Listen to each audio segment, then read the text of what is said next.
what I hate about cybersecurity. Go. I hate buzzwords, mainly because vendors overuse them and they use them wrongly.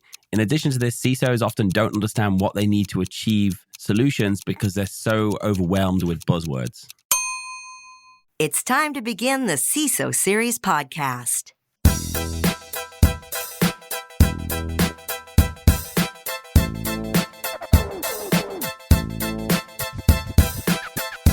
Welcome to the CISO Series podcast. My name is David Spark. I am the producer of the CISO Series, and my co-host, you know him. His name is Mike Johnson. He's also the CISO over at Rivian. Mike, say hello to the audience. Hello, audience. Great to be with you today.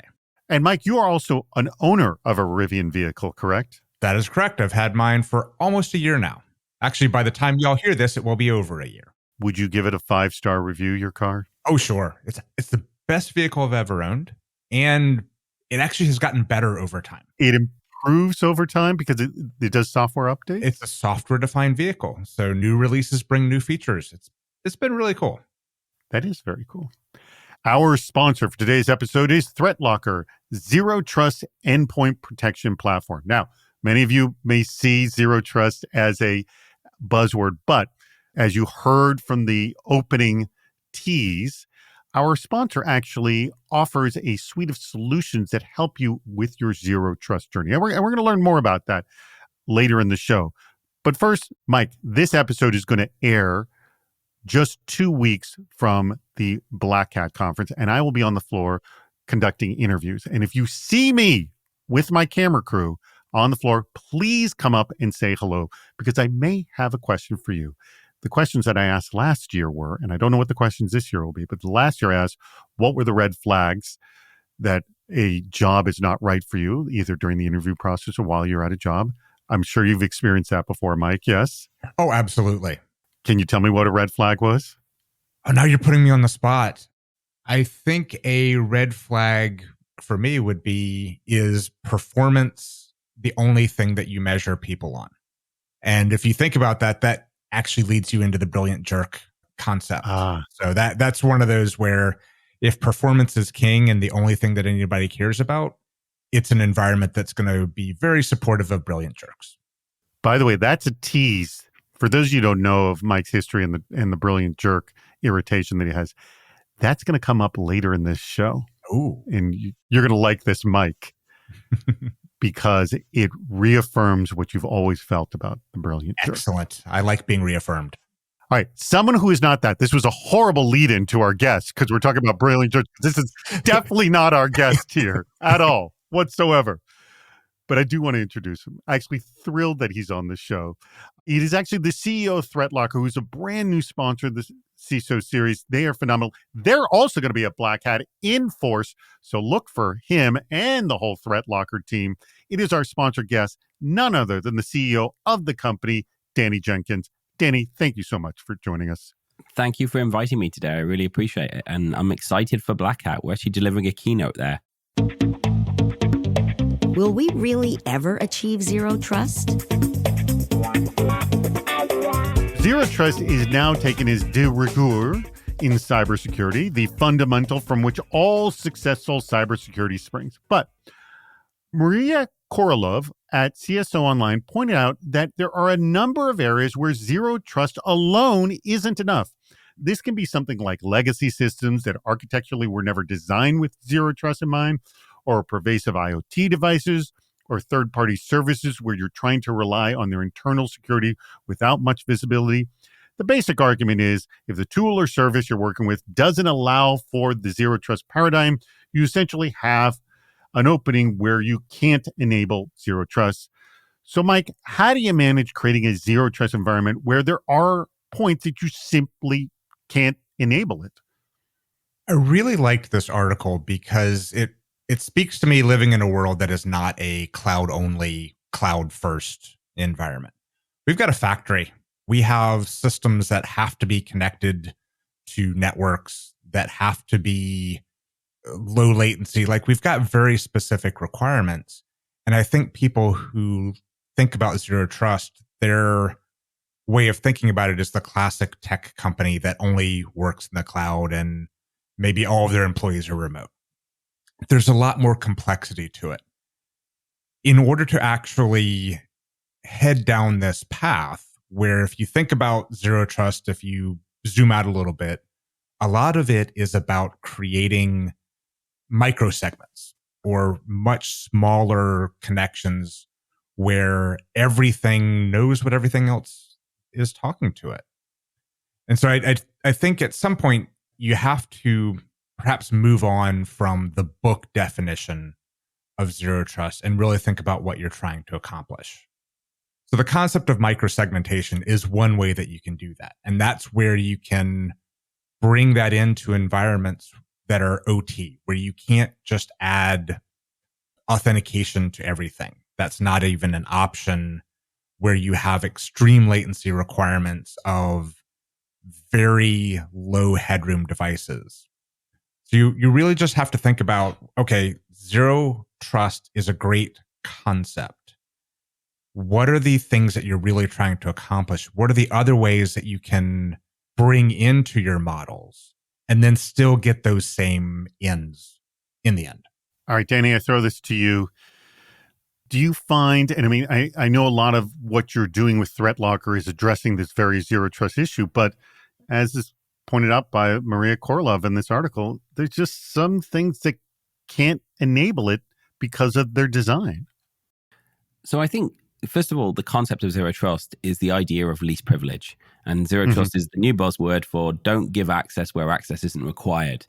And when we're thinking about systems and we're thinking about, well, what does that mean? It's not one system. So ThreatLocker is thinking about zero trust when it comes to what is allowed to run and execute on your system and what those programs are allowed to do. But it could be about authentication. It could be about giving users permissions, who has permission to what. And some software systems don't allow you to grant that kind of granular access because they're older systems. That's okay as well, because what we want to do is we want to get as good as we can in reducing permissions. And what we think about in ThreatLocker is we go and look at these systems. And for example, we actually onboarded a manufacturing company recently, and they have 25,000 employees. They have computers on lines that have been there for 20, 30 years that are running operating systems like Windows XP. They've got software on those computers that cannot be patched. And equally, they cannot remove those computers. So in these environments, what we want to do is we go in and we say, well, how do you address this rationally? How do you say, how do I take away privilege without breaking stuff? Because the end goal is not to break the business, but make the business continue to run. So the way we think about it is, first of all, how do we harden the operating system? So if it's a Windows XP operating system, what can we do to reduce the risk?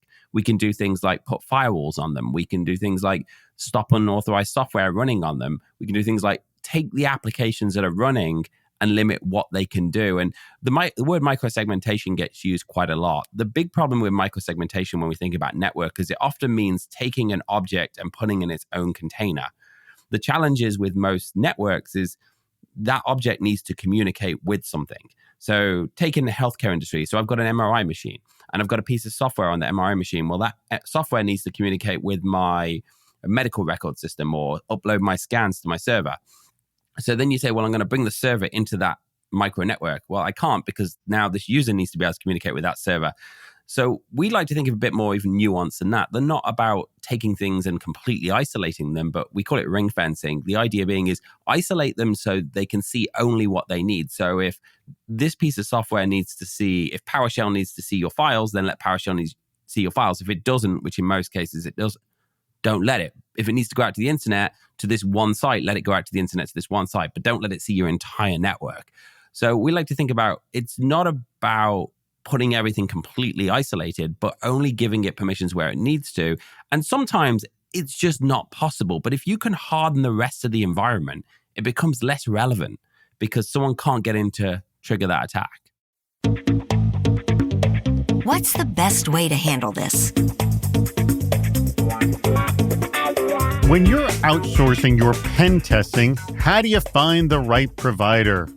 Specifically for small and medium-sized businesses that don't have an internal pen testing team, noted Vicente Aceituno, Canal on Medium.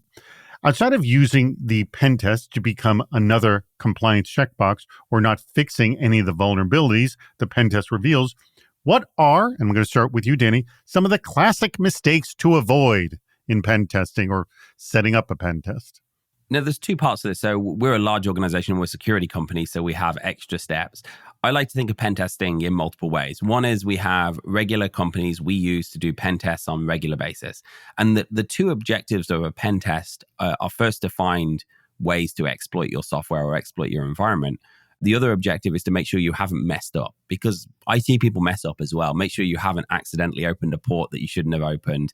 You haven't put a password in a configuration file or something along those lines. Mhm. The way we do it is, first of all, find good companies, reputable companies, companies that you can rely on to do regular pen tests for you. And I feel like outside of putting the right controls in place, pen test is the most important thing you can do because it validates those controls are actually working. We have our primary pen testers, which we don't change, but then we have secondary pen testers, which we change regularly. So we engage on a 3 or a 6 month engagement, and then we go to a different company. And the reason we do this is because when you use the same company over and over and over again, they're typically going to look for the same threats over and over and over again. And whenever we bring in a new company, they always bring new insights to the environment. They always come up with new ideas to get around your software, or new ways to run untrusted software, and new ways to inject memory. So it's always good to bring those fresh minds in. So like I said, to recap, the way we get a good company you've used for a long time, and then get other companies to come in regularly. Good tactic. All right, Mike, again, outside of the classic issues of not fixing vulnerabilities and just not looking at it as just a compliance checkbox, what are classic things to avoid when setting up a pen test? I think this is one of those areas where it really helps to lean on your own network, especially if you don't have a relationship with a pen testing company already. Danny's philosophy strategy makes a whole lot of sense of establish a relationship, bring them in, have a secondary that you're rotating through. That makes a lot of sense. But if you've never engaged with someone in the first place, you can't just go off of websites to determine who to pick. So it's really a good opportunity to lean in on your network. Go ask some of your fellow CISOs who they use. And also, perhaps even more importantly, who they used and no longer use. Because sometimes you'll run into lack of communication, or they don't really go as deep as you would like them to, or they go out of scope. One of the worst things that can happen is if they go out of scope and maybe they bring down your environment. They bring down something that you... Not good. That was out, like, I didn't want you to test this. I knew it was fragile and you broke it, and now you've shut down my factory. And now not only are you not going to work with us anymore, I'm not sure I'm going to have a job come Monday morning. So it really, it's important to find someone. Have there been those kind of pen test catastrophes? I have certainly, in the past, I have seen pen testers take down entire networks by testing things that they shouldn't have tested. I've actually been on one of those networks when it happened. So yes, it can happen. So reputation matters a lot, as well as being very clear on what is in scope and what is out of scope. Before we go any further, I want to tell you about our absolutely awesome sponsor, and that is ThreatLocker.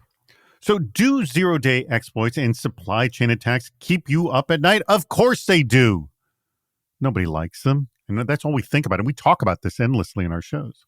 So worry no more. You can actually harden your security with ThreatLocker.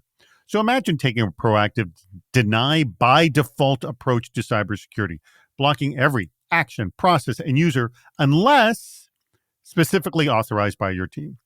ThreatLocker helps you do this and provides a full audit of every action, allowed or blocked, for risk management and compliance. Onboarding and operation is fully supported by their US-based support team. Stop the exploitation of trusted applications with your organization to keep you running efficiently and secure, protected from ransomware. Worldwide, companies like JetBlue trust ThreatLocker to secure their data and keep their business operations flying high. Now, to learn more about how ThreatLocker can mitigate unknown threats and ensure compliance for your organization, go to their website. Just visit threatlocker.com, and it's spelled just the way it sounds. Threat, THREAT, Locker, LOCKER.com, all one word, threatlocker.com. It's time to play What's worse? All right, Danny, I know you've heard this before. This is the game where we give you two crappy options, and one of them actually has to do with zero trust. It didn't even dawn on me that I had picked this one, but it does. All right, but I always ask Mike to answer first. You're going to agree or disagree with whatever Mike says, and I love it when my guests disagree, but That's true. please choose what you would like. All right, this comes from Connor Bialsi, who is with Lewis County, does security for them. I believe Director of Information Security there. Here are the two scenarios, Mike. Scenario number one, telling the CEO that he or she cannot log in / work remotely while doing work-related research in foreign countries. Just can't do it. I've told you can't do it, and you can't do it. Okay. Sounds pretty crappy. You're also not being a good security professional when you do that. Mm-hmm. Or, get ready for this. This one's also going to be crappy. Enabling remote logins by whitelisting every country for all employees because the CEO requested more remote access. Okay, so the way that I think about this is the first one, you have no controls, and you're basically telling everyone, including the CEO, that you can't log in from foreign countries. That's what I'm reading into this. Is the first one is it's just you wag your finger, say you can't do that, and then includes telling your CEO. Yes, maybe you're acting like a brilliant jerk. Perhaps. Possibly. Perhaps. The second one is you're basically allowing login from everywhere for everyone because the CEO wants it. Right. In both cases, you're being a bad security professional. I think we can clearly say that. Sure. There's a little bit of caveat for the second one that I'm just going to go ahead because people in the audience are screaming this right now. There are certain countries that you simply cannot allow login from. So, like North Korea, are we talking about? Dear listener, we understand that you can't allow that, and so we're just gonna put an asterisk on that. So, really, I think what you have here is in one situation, you're blocking the business, and the other, you're enabling the business.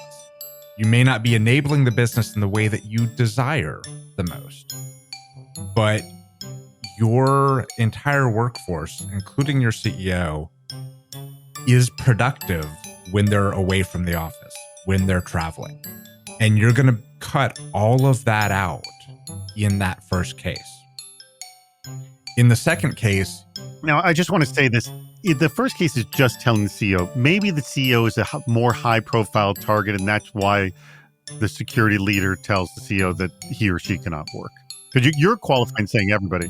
There's the underlying aspect of it, right? Like I think it's unlikely you're going to say, you know what, this entire company of however many people, you can all log in from wherever you want. But, CEO, you are the one person who can't. Well, again, I throw it out that it's possible the CEO is a ludicrously high-profile target, and you've got threat data that says the X number of people are going after this CEO. Who knows? I'm just throwing that out. It could just be that case. I've got the question before me, and okay. So I'm making my assumptions, and I'm sharing. Pull the trigger. Tell me which one you like less. But I do think the first one is the worst because I am reading that as a company-wide policy, and I am reading that as you're shutting down productivity for everyone when they're traveling. If it truly is the CEO, maybe that's a different thing. But my assumption is that... Would you change your mind if it was just the CEO?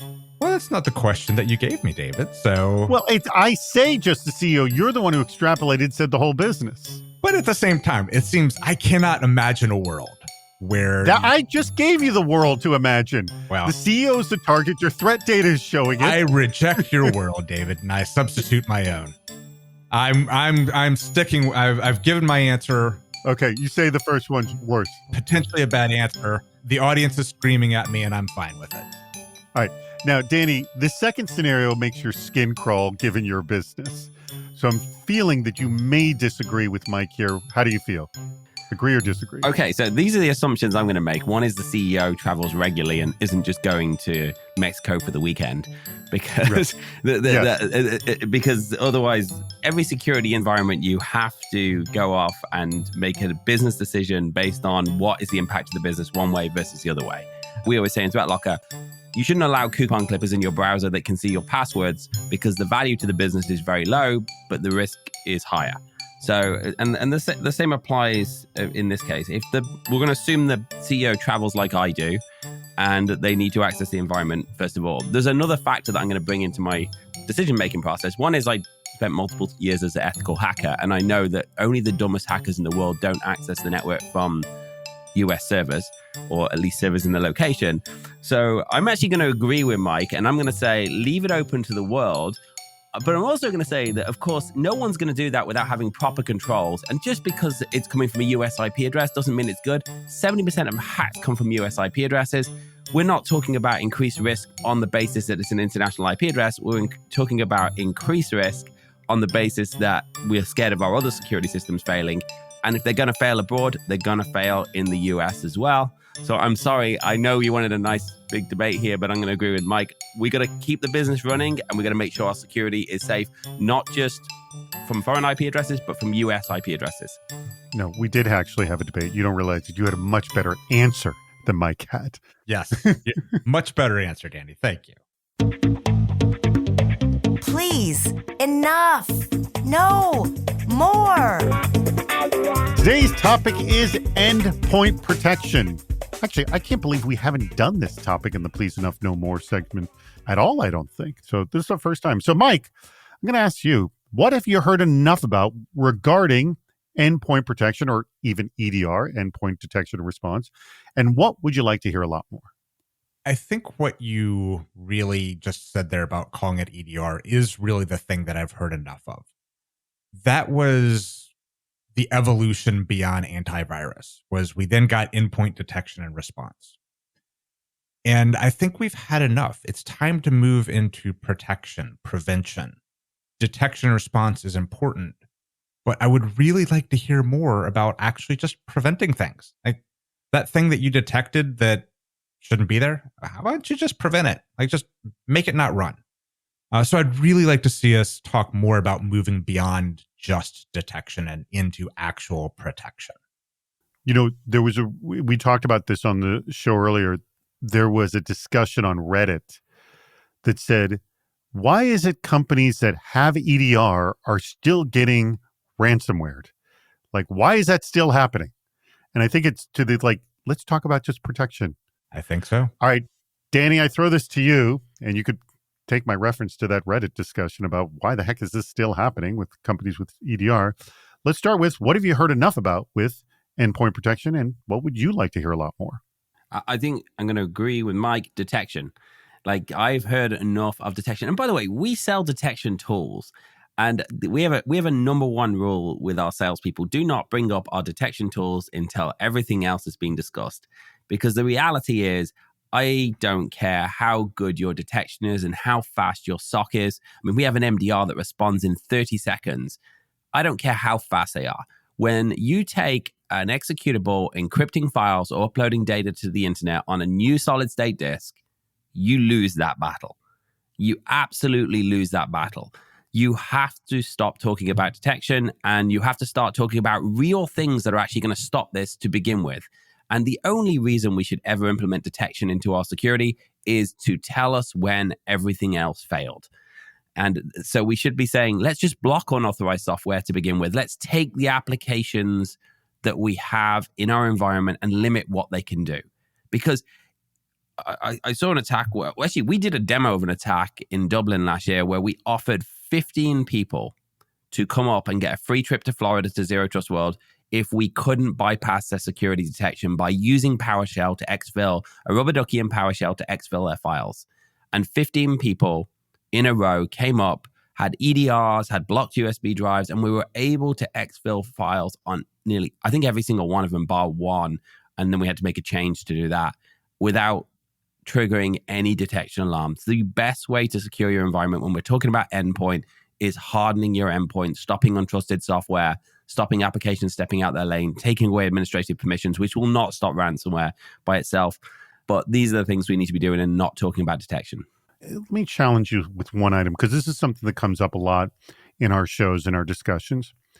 And that is this idea of denied by default. There is this fear that if you have that philosophy, you may prevent the business from operating. And, you know, you seem to be very much on board that, given your response in the what's worse scenario, because, stopping the CEO from operating is not a good business practice. So how do you balance that very issue that is very top of mind with our audience if you're having this sort of deny by default approach? So first of all, the idea is least privilege. And in most businesses, for example, so ransomware is software, malware is software, and EDR is looking for malware or attacks in your environment. It'll look for things like IP scanners and password extraction tools as well.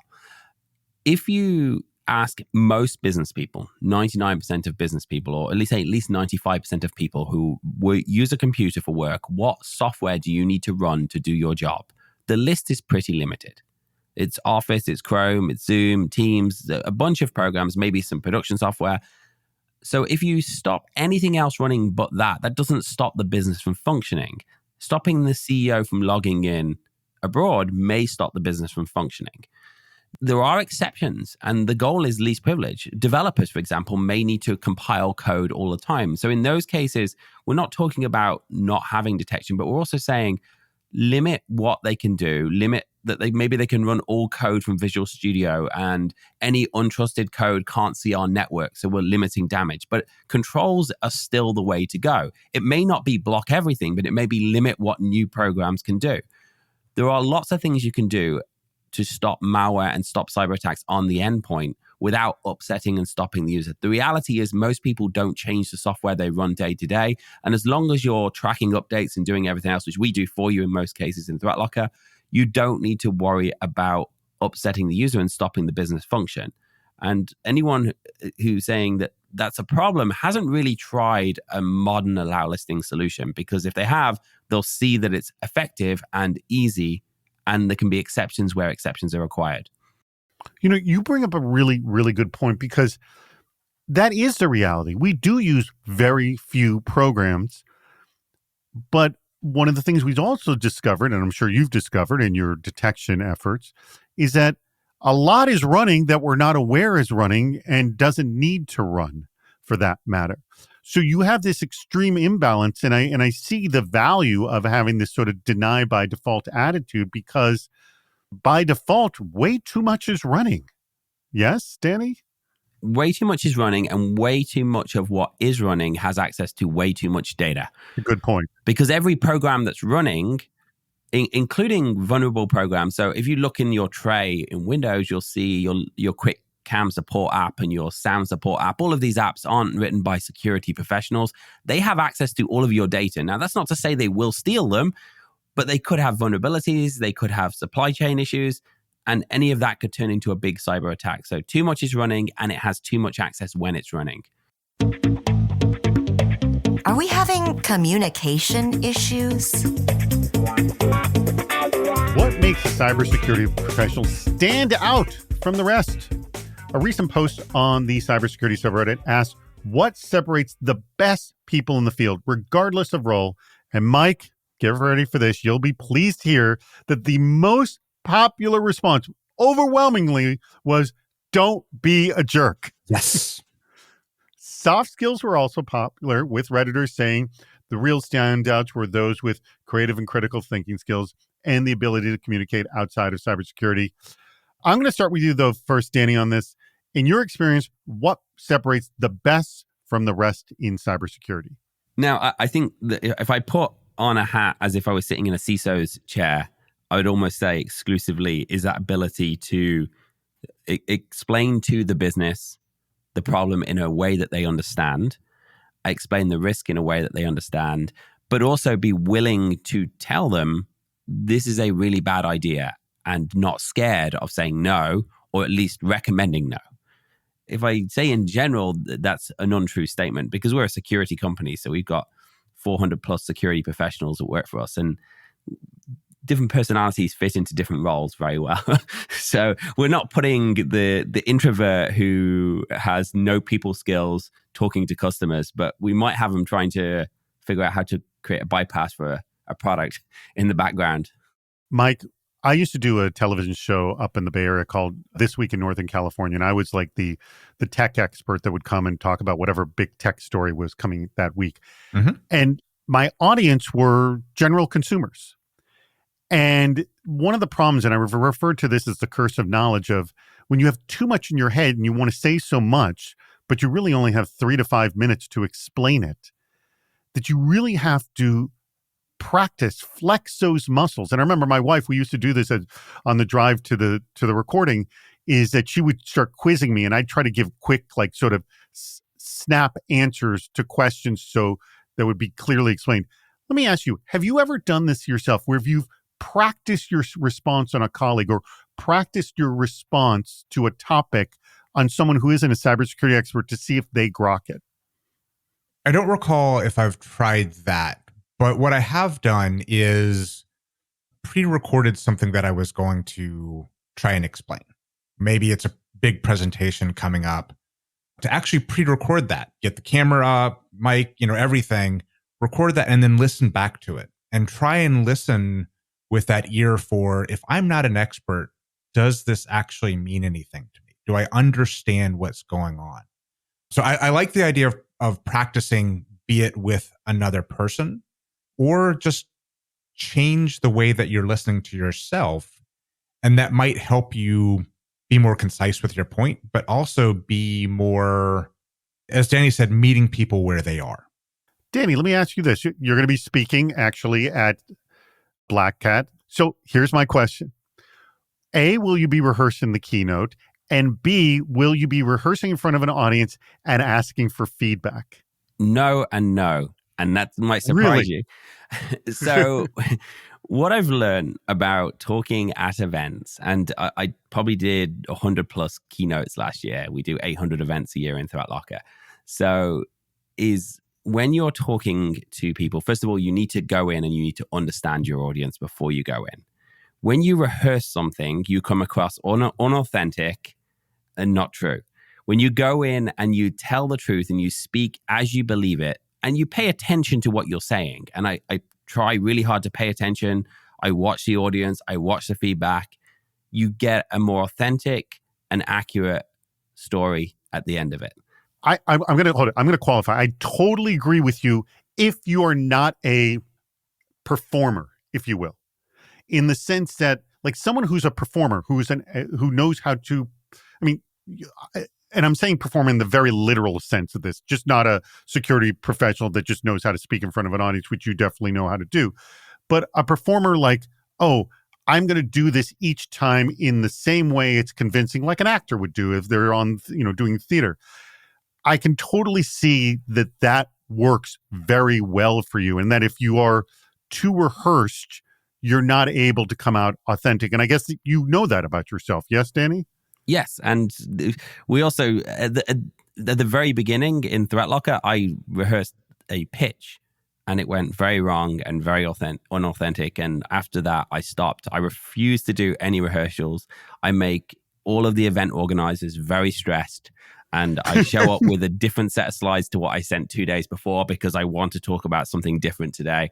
But that's what I always do. And yeah, I normally win presentation at most, where there's an award for presentation. I normally win best presentation, so I'm not doing too badly. But I also know some people can't do that.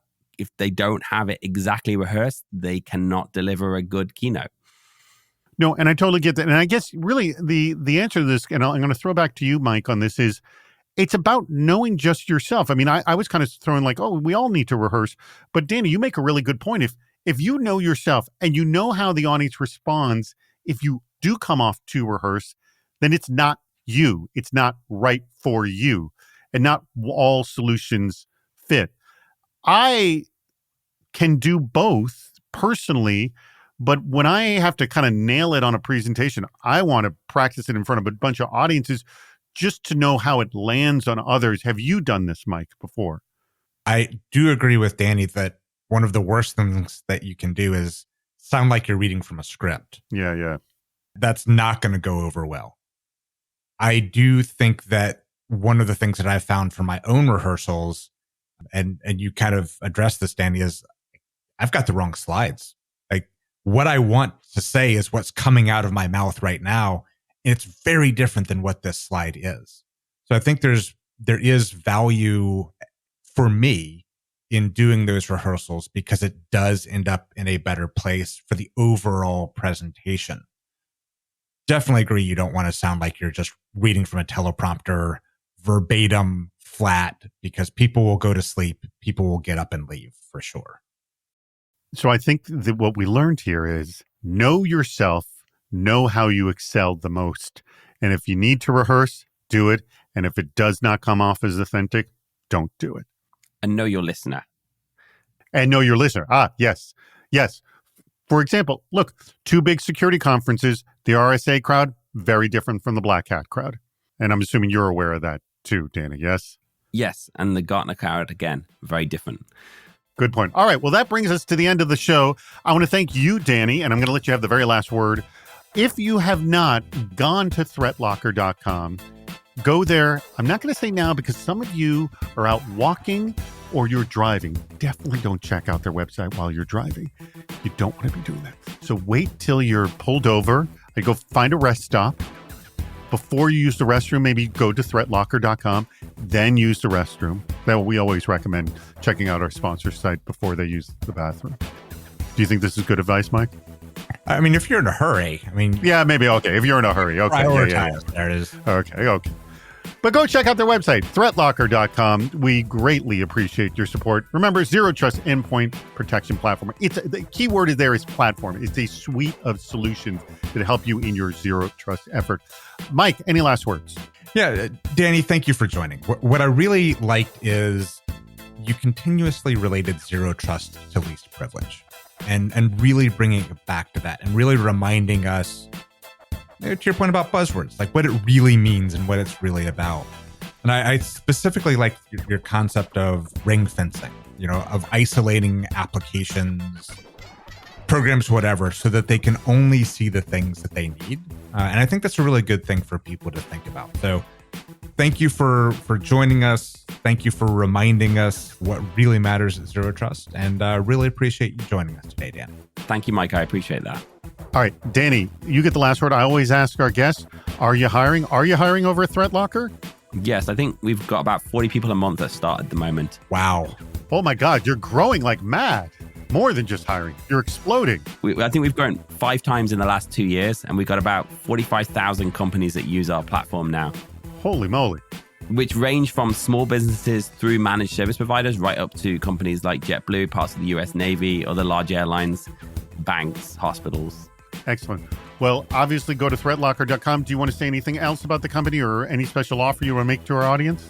Yeah, I think the main thing is come and check out what we do. We will show you what the applications are in your environment. We'll show you the potential vulnerabilities of those applications, what they have access to. And we'll even show you research on every single application you're running, which will include previous vulnerabilities, what the application data it has access to, what countries the applications were developed in. There's a big shakeup at the moment of software developed in Russia. Again, just because it was developed in Russia doesn't necessarily mean it's worse than it was developed in the US. But it gives you information that you can then use to, 1, harden your environment, or 2, go to your board and make justifications for changes. Awesome. Thank you very much, Danny. Thank you very much to ThreatLocker. And thank you to our audience. We greatly appreciate your contributions. Even your what's worse scenarios, send more in. And listening to the CISO Series podcast. That wraps up another episode. If you haven't subscribed to the podcast, please do. We have lots more shows on our website, CISOseries.com. Please join us on Fridays for our live shows, Super Cyber Friday, our virtual meetup, and Cybersecurity Headlines Week in Review. This show thrives on your input. Go to the Participate menu on our site for plenty of ways to get involved, including recording a question or a comment for the show. If you're interested in sponsoring the podcast, contact David Spark directly at david@cisoseries.com. Thank you for listening to the CISO Series podcast.